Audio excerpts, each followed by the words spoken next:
चिराग पासवान ने अपनी 4 शर्तों से बीजेपी को यह बतलाने की कोशिश की है कि हमारी रणनीति यह है। वह क्या है 4 शर्तें? वह लगातार भी वह बोलते रहते हैं और लगातार वह कहते रहते हैं। लगातार वह मोदी के हनुमान के रूप में अपने आप को दोहराते रहे हैं। अनेक सवालों के बाद भी वह नरेंद्र मोदी के खिलाफ कुछ कहते हुए नजर नहीं आते हैं। मगर ऐसी कौन कौन सी बातें चिराग पासवान ने कर दी?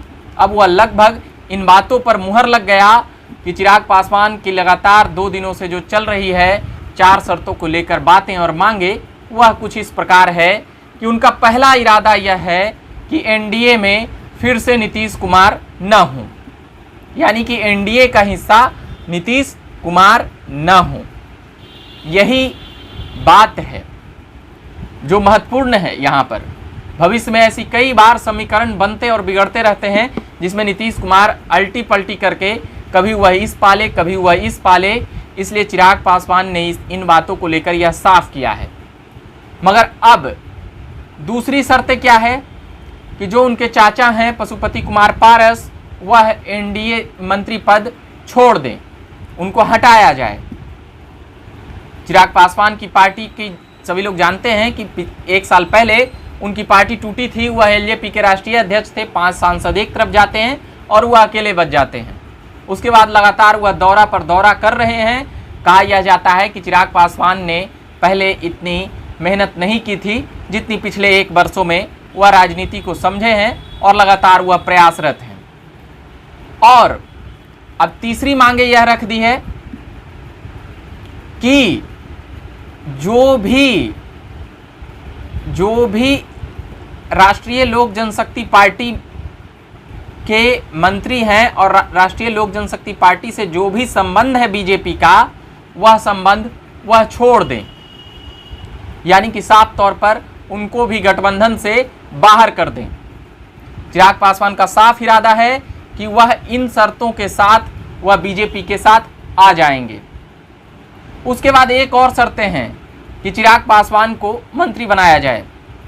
यह उनके प्रवक्ता द्वारा बताया गया है और उनके नेताओं द्वारा भी बताया गया है। कल हमने भी पूछने का प्रयास किया कि आपकी 4 मांगे क्या है, तो वो बोले कि हमने कोई भी मांगे नहीं की है। तो शर्तों पर बात हुई तो उनका कहना था कि यह तो हम लगातार कहते ही रहते हैं, यह शर्त का विषय नहीं है। जो बातें वह लगातार मीडिया में और सवालों को लगातार वह जवाब देते रहते हैं, उसी में ये बातें आई थी। तो ये महत्वपूर्ण 4 शर्तें थी। पहला, हम मतलब नीतीश कुमार एनडीए में ना आए। दूसरा, चाचा जी को मंत्री से हटाएं। तीसरा, कि हमको भी मंत्री बनाएं। और चौथा कि मतलब तीसरा है कि हमको भी प्रतिनिधि दें मंत्रिमंडल में, हमको भी जगह दें।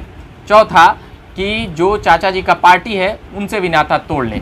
ये 4 प्रमुख शर्तें हैं, तभी वह बीजेपी में वह कह सकते हैं कि गठबंधन के तहत आएंगे। वैसे गठबंधन अभी होने नहीं जा रही है। साल भर ऐसी गठबंधन की कोई कह सकते हैं कि महत्वपूर्ण भूमिका नहीं है। गठबंधन की भूमिका चुनावों के वक्त होती है और सीट बंटवारे के वक्त गठबंधन का मतलब सही मायनों में समझ आता है। और जब सरकार बनने और बिगड़ने वाली रहती है तब कई पार्टियों की ज़रूरत पड़ती है, तब गठबंधन की महत्वपूर्णता समझ में आती है। अभी कुछ वैसी नहीं है, वह अभी बातें दोहरा चुके हैं। मगर चिराग पासवान की यह लगातार मांगे बीजेपी में कह सकते हैं कि बीजेपी के नेता भी वह यह जानते हैं कि 5 से 6% वोट चिराग पासवान की तरफ किसी भी हालत में हैं। और दलित महादलित की बात करें तो वह तो 15% के ऊपर 16% के आसपास ऊपर चला जाएगा। तो यह भी एक महत्वपूर्ण बातें हैं जो इस प्रकार से चिराग पासवान द्वारा ये बातें रखी गई है। अब देखना यह है कि बीजेपी इसे कैसे लेती है या नहीं लेती है।